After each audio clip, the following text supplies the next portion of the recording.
During a meeting about my husband's inheritance, my son asked me to leave the room. This is family. Mom, we'll let you know later.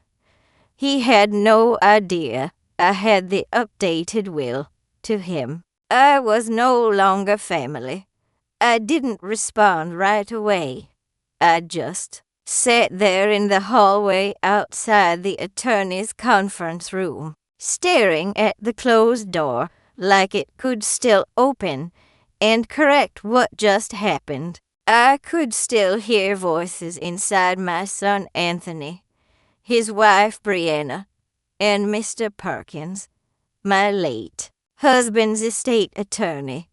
The last time I was in that room, it was to sign papers alongside Harold, my husband of 41 years. He was tired that day, but his mind was sharp. We had updated the will together, calmly, with no drama. Harold made it clear I would remain in full control of our assets, the house, and the 2 rentals we bought together after he retired from the post office. Hold on a moment before we move forward. Let us know where in the world you're watching from. And if you're loving these stories, don't forget to hit subscribe. Tomorrow's episode is going to be absolutely mind-blowing. He also insisted on setting up a separate trust for our grandson, Marcus, who was in college. The signature wasn't even cold before Brianna began sniffing around for numbers. Now I was being told to leave, like a stranger, like I didn't matter anymore. I sat there for 15 minutes. No one came out. No one called me back in. Just muffled talking, papers flipping, and every now and then Brianna's laugh, the high-pitched, fake one she uses when she thinks she's winning something. When the door finally opened, Anthony stepped out with a smile that didn't reach his eyes. We'll go over everything with you later, okay? Just need to make sure some things are filed first. He kissed my forehead like he was putting a child to bed and walked me toward the elevator before I could ask a single question. That night, I couldn't sleep. I kept replaying his words. This is family. I was his mother. What else was I, if not family? The next morning, I called Monica Reeves. She was the attorney who helped us update the will when Harold got sick. I hadn't spoken to her in nearly a year, but she answered on the second ring like she'd been expecting me. "Dolores," she said, "what's going on?" I told her everything. How Anthony had asked me to leave. How Brianna had smirked as she closed the door. How they'd called the meeting without telling me in advance, using Mr. Perkins instead of her. Monica didn't sound surprised. She asked if I still had my copy of the updated will. I told her it was in the fireproof lockbox under my bed, sealed, notarized, and signed by both me and Harold. "Then they're the ones with a problem," she said, "not you." I went straight to the bedroom, opened the lockbox, and pulled out the envelope. Everything was still there, every page, every signature, every clause Harold insisted on, especially the one that made sure I remained sole decision-maker on the estate. Until the day I died, I made copies. Then I made tea. Then I waited. The next day, Brianna called. "Hey, just checking in," she said, like she hadn't been in that room helping to shut me out. We were thinking we should bring someone in to help manage the property. You know, maybe free up some of your time. You mean the house I live in? I asked. She paused. Well, technically, it's in this state. But don't worry, we'll make sure you're comfortable. I didn't respond, just waited for her to finish whatever performance she had planned. She kept talking, offering small reassurances, wrapped in legal-sounding phrases like streamlining and delegation, words I'd heard before, from banks and salespeople, never from my own children. That night, I had Monica scan the documents into a secure server and file a preliminary notice of control with the county office. It was a formality, but a loud one. 3 days later, I got a call from Mr. Perkins, Mrs. Mayfield. He began, voice low. I understand there's been a misunderstanding about the current terms of Mr. Harold Mayfield's estate. Not a misunderstanding, I said. Just people who didn't bother checking with the actual executor. He cleared his throat. Yes, well, that's clear now. I'd like to extend my apology, and I'd like to correct the record with your son and his wife. They already know, I said, and I don't want another meeting. I hung up. That Sunday, Anthony showed up at my door without calling. Brianna wasn't with him. He stood there with his hands in his pockets, eyes shifting between the porch tiles and the roses blooming beside them. Can I come in? He asked. I stepped aside, but I didn't say a word. He sat at the kitchen table like it was foreign to him. I stayed standing. I didn't mean to. I thought. He started. You thought I'd roll over. I interrupted. You thought that just because your father died, you could take everything and decide what happens to me. That's not what you told me to leave the room, Anthony. You told me you'd let me know. I raised you in this house. I sat at this table with your father and figured out how to pay for your college while eating oatmeal for dinner. And you looked me in the face and decided I wasn't family anymore. His face flushed. It wasn't like that. I pulled out the envelope and placed it in front of him. This is the updated will. The real one, the legal one. Monica has filed it, and if you try anything else, we'll take it to court. He didn't touch the envelope, just stared at it like it burned. I didn't want it to be like this, he said softly. Then maybe you should have kept me in the room.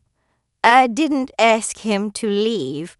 I didn't raise my voice. I didn't cry. I just stood there and waited for him to realize it was over. He finally stood, mumbled something that didn't sound like an apology, and walked out the door. When he was gone, I locked it behind him. Then I took a deep breath and made a fresh cup of tea. They had tried to write me out, but I had the real pen, and they were about to find out what that meant. After Anthony walked out that day, he didn't call for a while. Neither did Brianna. I thought maybe they had gotten the message, that they would take a step back, regroup, and maybe even come to their senses. But if there was one thing I had learned after raising that boy, it was this. When he got quiet, it didn't mean he was reflecting. It meant he was planning something. For a week, everything stayed calm. I stuck to my routine morning tea, small walks around the neighborhood, Sunday service. Monica called twice to check in. The paperwork was filed. The county clerk had acknowledged my position as executor, and a copy of the will had been submitted to the probate court to replace the one Anthony and Brianna tried to present. We were protected now, at least legally. Then the first letter arrived. I found it on a Wednesday morning, in a plain envelope with no return address. But the handwriting was unmistakably Brianna's. I sat down at the kitchen table before opening it. Dolores, this isn't the way we wanted things to go. We were only trying to take the pressure off of you. You've been through a lot. And we thought maybe it was time for a smoother transition. Anthony didn't mean to offend you. Please, let us know if you'd consider sitting down again to talk. Just us, no lawyers. We love you. Brenai folded the letter in half and slid it back into the envelope. I didn't respond the next day. A knock came at the door. It was Marcus, my grandson. He stood there with a plastic bag of groceries and a shy look on his face. Dad told me you might need some things, he said. I figured I'd check myself. I stepped aside and let him in.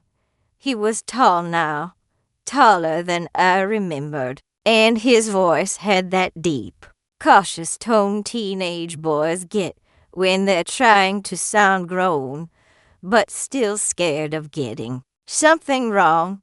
We unpacked the groceries together. Just basic stuffed eggs, bread, oranges, a bag of flour I didn't ask for. I asked if he wanted tea. He nodded. So, I said, pouring water into the kettle. They sent you? He paused, looked at the floor. Not exactly. Dad said you might need help, but I wanted to see you anyway. You haven't been at Sunday dinners. I wasn't invited. He shifted uncomfortably in the chair. They said you were taking some space. I see. We sat quietly until the kettle whistled. I poured us both a cup, and he finally looked up.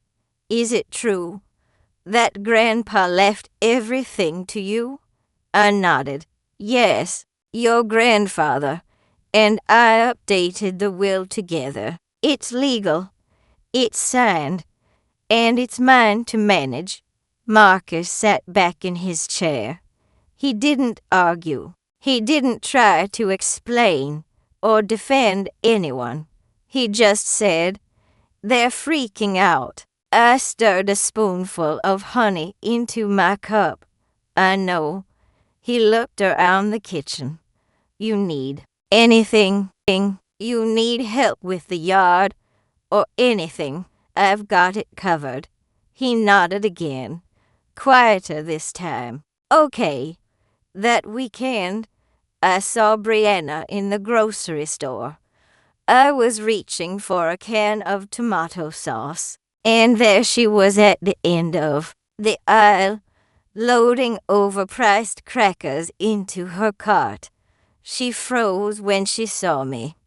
Then she smiled. "Dolores," she said, walking over, "I'm glad I ran into you."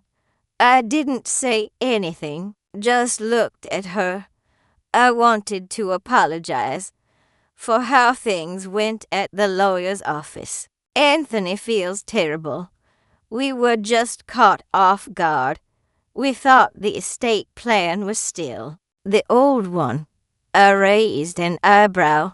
You mean the one that gave you control over everything? Her smile faltered. but she didn't back down. We were only thinking about what made sense long term. You've got a lot on your plate. And we figured.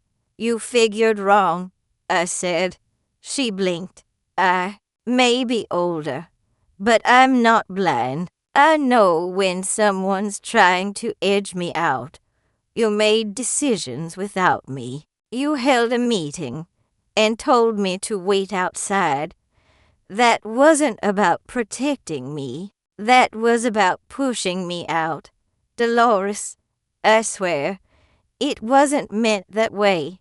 I turned my cart around.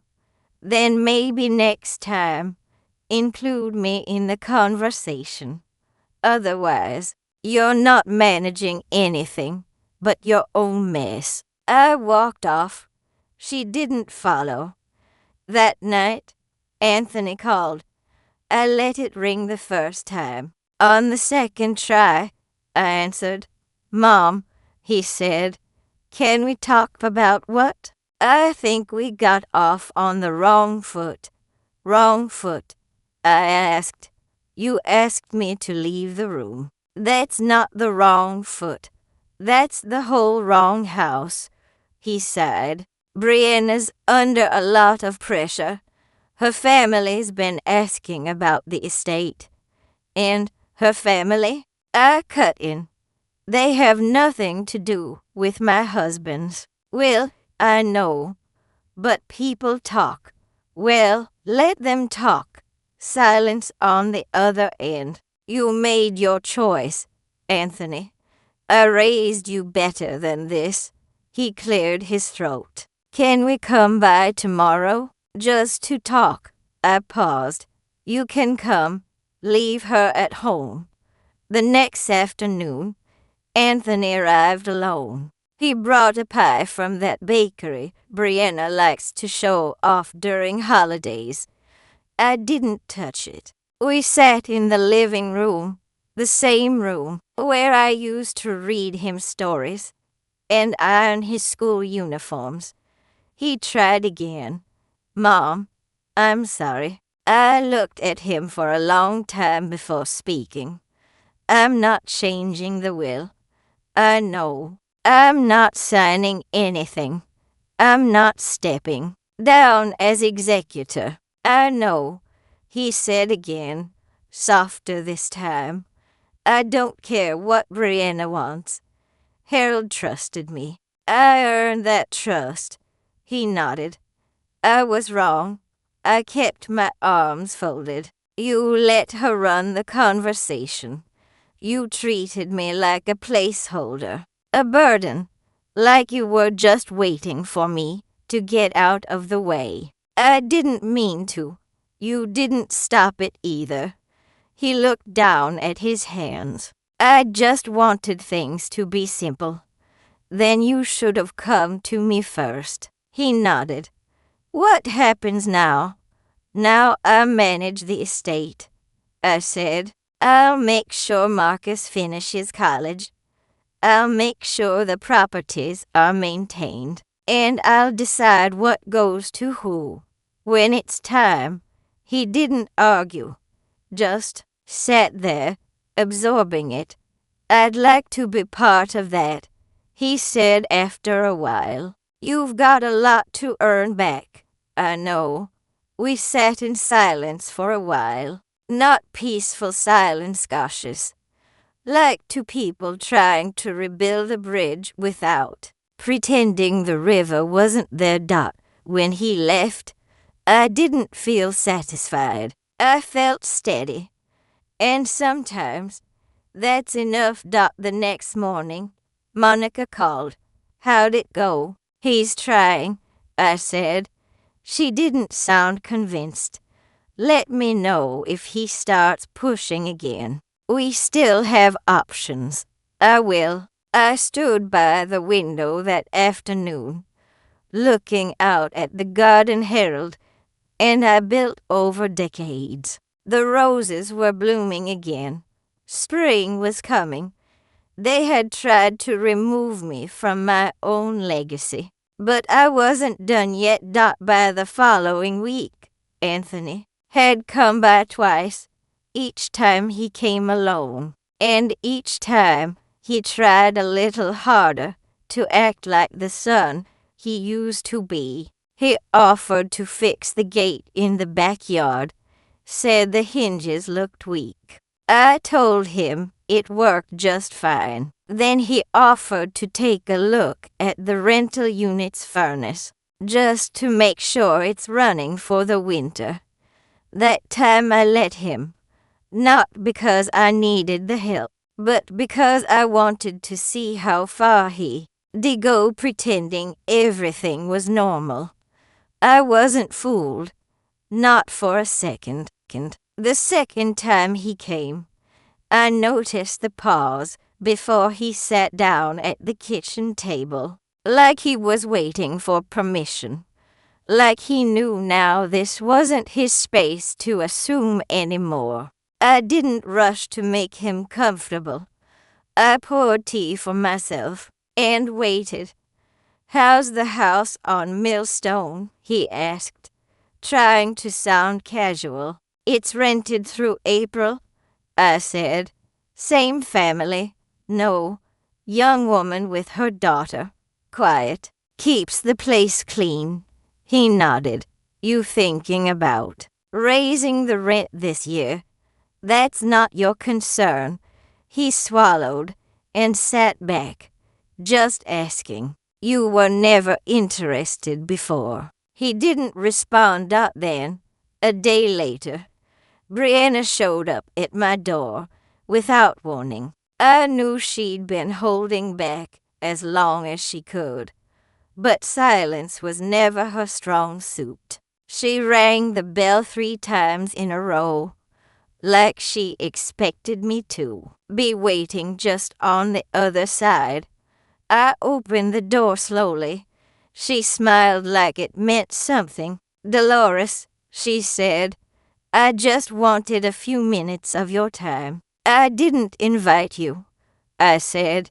She stood there in her high heels, holding a bag of store-bought muffins and wearing a sweater that probably cost more than my entire last grocery run. "I know, but I thought maybe we could talk, woman to woman." I didn't move. She shifted her weight, still holding that bag of muffins like it would soften her. "Can I come in?" "You've got 5 minutes." On the porch, her smile twitched but didn't drop. Okay, we sat. I kept my arms crossed. She started off calm, with small talk, like she was testing the temperature. "I saw Marcus came by last week," she said. "He's welcome here, he told me. I think it's good, him having both sides of the family in his life." I didn't answer. Then she moved in closer. "Look, Dolores, I know we got off on the wrong foot during all this. It was never personal. We just assumed the old will was still active. You didn't tell anyone it had been updated. It wasn't your business. I'm your daughter-in-law. No, you're Anthony's wife." She blinked at that, surprised. I leaned back in my chair. "I've never interfered in your marriage, but don't mistake that for silence. You and Anthony made decisions about Harold's estate like I was already gone. You had that meeting without me. You let me sit in the hallway like a stranger." Brianna sighed. "You're right. That wasn't fair. But we were just trying to take care of the logistics. You've had a lot going on. And I figured, no," I said. "You figured you'd get the house. You figured you'd handle the money. You figured I'd sit down and hand over what Harold and I built for 40 years. You figured wrong." She opened her mouth, but shut it again. I stood. "Time's up." She stood too, still holding the muffins. "I didn't take them," She placed the bag down on the porch table. You don't have to do this the hard way. I'm not the one who started hard. That was the last time she came to my house. A week passed. Then, too, Marcus kept coming by. He didn't talk much about his parents. He just asked if I needed anything. Helped me sort through some old boxes in the garage. One afternoon, while we were cleaning out a cabinet, he found an old photo of me and Harold standing in front of the Millstone property back when it was still being renovated. Double quotes, Grandpa looks tired here, Marcus said, smiling. He was. That place nearly broke his back, but we were proud of it. Marcus turned the photo over and saw the date scribbled in ink. You wrote this? I wrote every date on the back of every photo in that box. He stared at the photo a little longer. You think he'd be proud of you? He asked. I looked over at him. I know he would. Later that night, I got a letter in the mail. Certified. Return receipt requested. It was from a law office I didn't recognize. Inside, a formal letter from Brianna's cousin Laura asking for a formal meeting to discuss terms of estate transition and potential redistribution of assets. They used soft legal language, but the meaning was clear. They wanted me to renegotiate the will. I called Monica the next morning. She read the letter twice before saying anything. This is intimidation, Dolores. Not illegal, but definitely a move. I asked her what our options were. We can ignore it, she said, or we can respond once, formally, making it clear that any future contact comes through me. I want that, I said. No more back doors. Done.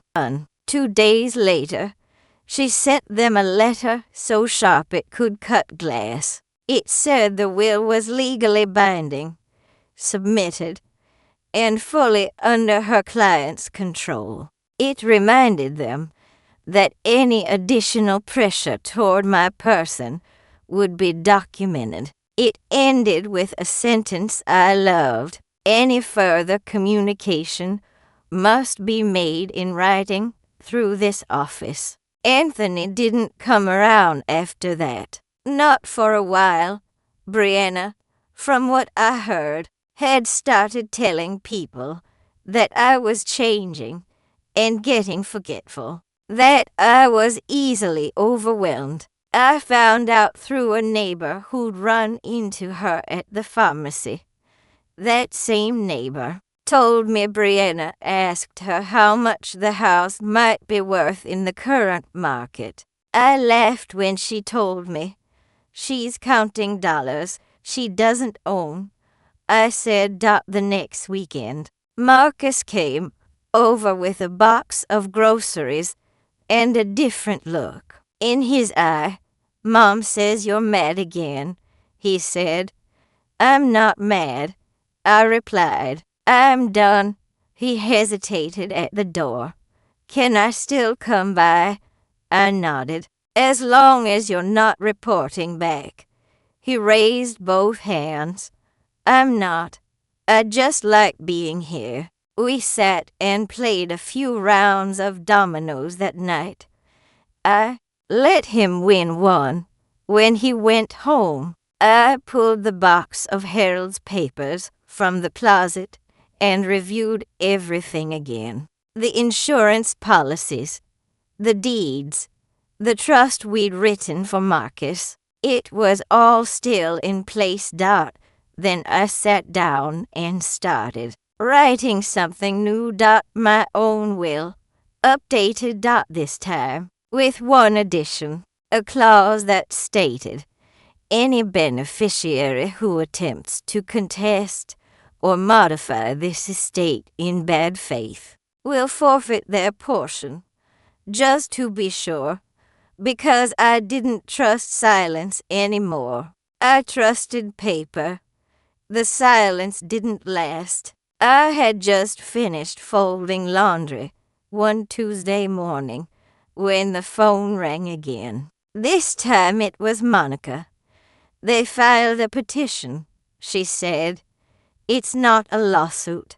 Not yet. But they've submitted a formal request to challenge the existing terms of Harold's will. I didn't answer right away. I just sat down at the kitchen table and looked at the clock. It was 10:42 a.m. I'd been expecting this, but hearing the words out loud still made something tighten in my chest. What does that mean? Exactly, I asked. Monica exhaled. It means Anthony and Brianna hired another attorney.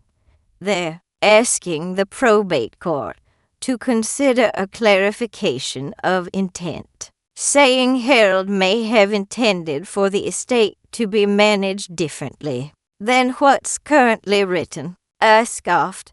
That's nonsense. Harold dictated every word of that update. He had it reviewed twice. He insisted Marcus's trust be locked until age 25. I know, Monica said. They're fishing. They know they don't have a case, so they're trying to stir doubt, make you nervous, hoping maybe you'll negotiate to keep it out of court. I didn't even blink. Let them try. Over the next few days, I went about my business the same way I always did. I visited the pharmacy. I dropped off a pie at the church for the Wednesday night meeting. I paid the light bill, but I kept every receipt. I logged every errand. I printed out every email Monica sent me. And when Marcus came over that weekend, I had him scan every document I had into a folder labeled Estate Defense. Is this about Mom and Dad? He asked, glancing up from the scanner. I didn't lie. Yes, they're trying to take what doesn't belong to them. He didn't speak for a moment. Then he nodded slowly. I figured. Dad's been tense lately. Don't let it pull you in, I said. This isn't about you. He hesitated. What if I want it to be? I mean, I want to help. I paused. You just stay steady. That's help enough. That Sunday after church, I saw Anthony in the parking lot. He was standing by his car, talking to Pastor Ellis. I didn't change direction, didn't flinch. I walked right past them. Anthony turned and gave a tight smile. Hi, Mom. I stopped. Pastor Ellis. I said, can I have a word? The pastor looked confused, but nodded. We stepped away from Anthony. I spoke low and clear. Pastor, if you're hearing anything about me being mentally unwell or confused, I want to make sure you know it isn't true. There's an issue within my family right now, and there's some legal movement happening. I'm telling you directly. I am of sound mind. I am fully aware, and I will not tolerate false narratives. He looked uncomfortable, but nodded. I haven't heard anything like that, Sister Mayfield. But thank you for telling me. Good, I said. Now you have it from me. I walked home. That same night, I received another letter. This time not from a lawyer, but from Anthony himself. Mom, you've made it clear how you feel. But this, is getting out of hand. Brianna and I were only trying to keep things organized. I don't want this to turn ugly, but you need to understand that we're not going to walk away if you don't agree to at least meet us halfway.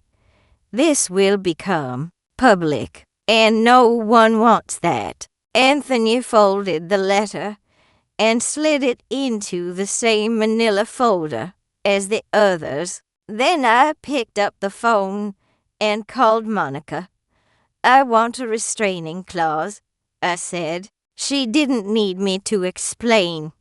The next day, Monica submitted a formal notice to the court citing undue interference and coercion against the estate. It wasn't a lawsuit, but it blocked any future informal attempts to question the legitimacy of the will. And just like that, things went quiet again, until Brianna lost her temper. It happened 2 Fridays later, at the property on Millstone. I was meeting the new tenant, helping her settle a plumbing issue. The property manager hadn't shown up, so I went myself. I was in the driveway, inspecting the water meter, when Brianna pulled up fast in her SUV. She stepped out like she owned the place.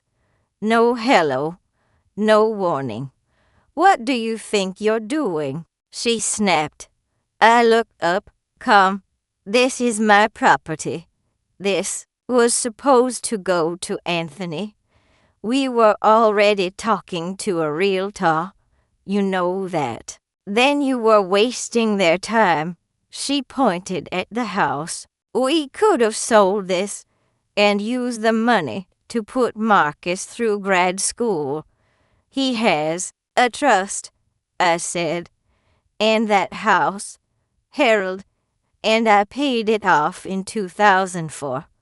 You had nothing to do with it. You're acting like we're strangers, she hissed. We are your family. You treated me like a placeholder, I replied. You sat in a room and pushed me out while my husband's will was still warm. You called meetings behind my back. You planned your future with my assets. And now you're upset because I won't roll over. You're being vindictive. No, I said. I'm being clear. She stared at me, her face red. Then she got back in the car and slammed the door. I didn't move until she drove off. Marcus came over again that night. He sat at the table while I cooked. Quiet. They're losing it, he said. She said you're ruining everything. No, I said. I'm protecting it. He didn't speak again until after dinner. Grandma, he said, when I turn 25, what happens to the trust? It opens up. You'll have access. But I'll still be here to guide you. And if I'm not, the terms are locked. No one can touch it but you. He nodded. They think I'll give it back to them. Will you? He looked me in the eyes. No, I believed him. A few days later, Monica confirmed the court had rejected Anthony's petition. The will was upheld. The request for clarification was denied. There would be no changes, no revisions, no loopholes. That afternoon, I updated my own will again. Same clauses, same structure. Only this time, I added a letter addressed to Marcus.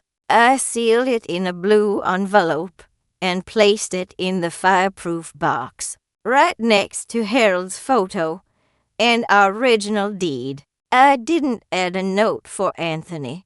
He'd already made his choice, and so had I. 3 weeks passed. The court's denial had stopped their legal push. But it didn't stop the resentment. It only shifted it. Anthony didn't call. Brianna didn't write. They didn't show up to church. And they didn't ask Marcus to come visit them. They just went silent. Not the kind of silence that brings peace. The kind that waits for the next opportunity to strike. I wasn't interested in keeping score. I didn't care about revenge. I cared about protecting what Harold and I built. I cared about not being made into someone disposable. So I kept going. Quiet, steady, deliberate. I hired a part-time accountant to help organize the rental income. I met with Monica once more to confirm that all my estate documents were current and enforceable. I had the locks changed on both the Millstone and Elridge properties, and made sure all tenant agreements included language prohibiting unauthorized showings. I didn't want to hear one more word about Brianna talking to realtors. Then something happened that I hadn't expected. Marcus showed up at my house one Thursday afternoon with a small overnight bag and a look on his face I hadn't seen before. It wasn't fear. It wasn't sadness. It was something deeper, resignation. They told me to leave, he said, standing at the door. I stepped aside immediately. He set the bag down by the couch and sat without waiting to be offered anything. They had a fight. Dad told her he was done with this whole thing. Said they should just let it go. She started screaming about how I was choosing sides. And then she said if I thought I was so grown, I could go be grown somewhere else. I stayed quiet. She said I was being ungrateful, that you poisoned me against her. I leaned back in my chair. Did I? He shook his head. No, they did. That night, I made up the guest room. Marcus didn't say much, but I could tell something had cracked inside him. He was tired in a way that didn't match his age. I'd seen it before in Harold's eyes after long shifts at the post office. In my own reflection, after the night Harold got his diagnosis, it was the kind of tired that doesn't go away with sleep. Over the next few days, he settled in. He helped in the yard, ran errands, even cooked once or twice. He didn't ask for anything, not once. Then Brianna showed up. It was a Saturday afternoon, and I was out back watering the plants. I heard the knock on the front door, and when I came around, there she was, sunglasses, arms folded, standing on my porch like she owned it. I want to speak to my son, she said flatly. He's inside. I said he can speak for himself. She didn't move. You're not going to stop me, no. Marcus stepped out a moment later, saw her, and froze. Come home, she said. This is ridiculous. You're being dramatic. He didn't respond. I'm still your mother, she added. You don't just turn your back on family. I watched him look at her, long, hard. Then he said, you turned your back on me first. She rolled her eyes. You're a child. He nodded slowly. And you treated me like a pawn. She looked toward me, jaw clenched. You think this is over, don't you? I don't think about you at all. I said that. She turned and walked down the steps. Didn't say goodbye. After she left, Marcus sat on the porch and didn't speak for a long while. When he finally looked over, he asked, "Do you think they'll ever admit they were wrong?" I answered without hesitation, "No." A few days later, I got a call from the property manager on Elridge. "Someone's been snooping around the house," he said. "Says their family, asking tenants if they're happy, trying to see the backyard." Was it Brianna? Wouldn't say. Just said she was related to the owner. I thanked him and hung up that same day. I called the locksmith again and had cameras installed at both properties. It wasn't paranoia, it was caution, and caution had served me well. Monica called the next afternoon. They submitted a power of attorney request to the county, fake signatures. My heart stopped for a second. For what? To request access to financial records tied to the properties. It's been denied, but I'm filing a fraud report. Did Anthony sign? No, just Brianna. I closed my eyes and stayed silent. "They're running out of options," Monica said. "But they're not stopping."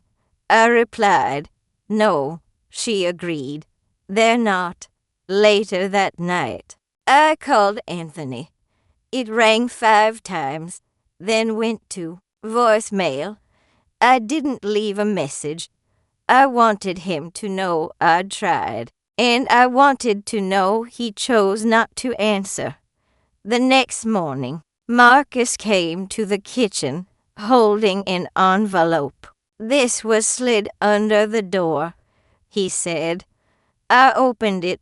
No letter, no note, just a copy of a fake will one that named Anthony and Brianna as sole heirs, dated months before Harold died. It wasn't just insulting, it was illegal. I handed it to Marcus. "This is what they think I'll fall for. What are you going to do?" "I'm going to make it permanent." That afternoon, I went back to Monica's office. We finalized the living trust. We locked down every asset. We designated the executor. We barred contestation from anyone outside the trust. And we sealed the clause I'd added months before, that any beneficiary who tried to modify the estate in bad faith would forfeit everything. It was done. I left that office feeling something I hadn't felt since Harold passed: control. When I got home, Marcus was sitting on the porch with a notebook in his hand. "You okay?" he asked. "I'm better than okay." He smiled faintly. "You still think it's over?" he asked. "No," I said. "But now they can't touch me." He nodded. "They're going to come back." "I know," I said. "But this time they'll find nothing left to steal." I didn't hear from Anthony or Brianna for over a month after I finalized the trust with Monica. That silence wasn't peace, it was calculation. Every day I expected another knock, another envelope, another attempt, but nothing came. At least, not right away. Marcus stayed with me. He started classes again and helped around the house when he wasn't studying. His presence brought me a kind of quiet that I hadn't felt in a long time. He didn't ask for anything. He didn't press me with questions. He just helped and watched, like he was learning not just how to live, but how not to be like them. Then, one morning, a letter arrived. This one wasn't typed, no formal language, Just Anthony's handwriting. Sloppy, rushed, uneven. Mom, you win. I hope you're happy. You've torn this family apart. I've lost everything because of you. Brianna's moved out. She blames me. Says I was weak. Says I let you destroy our future. Maybe she's right. Maybe I should have fought harder. But I didn't want to fight you. I just wanted you to trust me. Now the house is gone. The money's locked. And Marcus won't even come home. So congratulations. You got what you wanted. Anthony sat at the table holding the letter. And for the first time in a long while, I didn't feel anger. I didn't feel satisfaction either. What I felt was distance. Something between me and him had broken. Something you can't patch with words or apologies. Something final. Later that afternoon, Marcus came in from the porch with his headphones around his neck. You okay? He asked, seeing the letter. I'm fine, I said. It's from your father. He didn't ask to read it. He just sat down across from me and waited.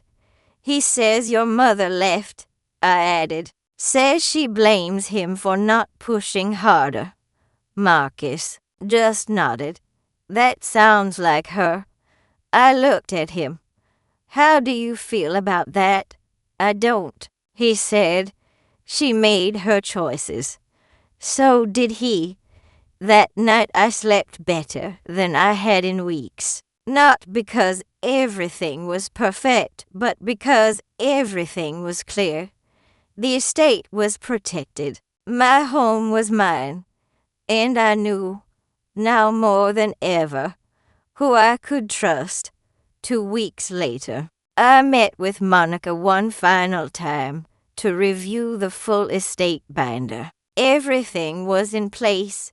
Titles transferred. Deeds secured. The trust fully active. We notarized the last set of updates, and I handed her a sealed envelope. This is for Marcus. I said, he's the sole successor trustee if anything happens to me. I don't want there to be any confusion. Monica nodded. Understood. You want him to have full control, no review, no contestation. We shook hands. I walked out of that office feeling lighter. On the way home, I stopped by Millstone. The tenant had planted flowers near the mailbox, bright ones marigolds, and something purple I didn't recognize. She came out and waved. Everything okay with the water pressure? I asked. All good now, she smiled. Thank you again for handling that. I nodded. Keep taking care of the place. It looks better than ever. I'm trying. She laughed.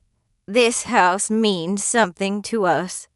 That night, back at home, I pulled out the fireproof box one last time. I opened it slowly and stared at the contents. Harold's original will, the updated version, the trust, the deed to the house, the letter to Marcus. It was all there. Every decision made with care, every signature backed by clarity, not confusion. I closed it, locked it, and slid it back under the bed.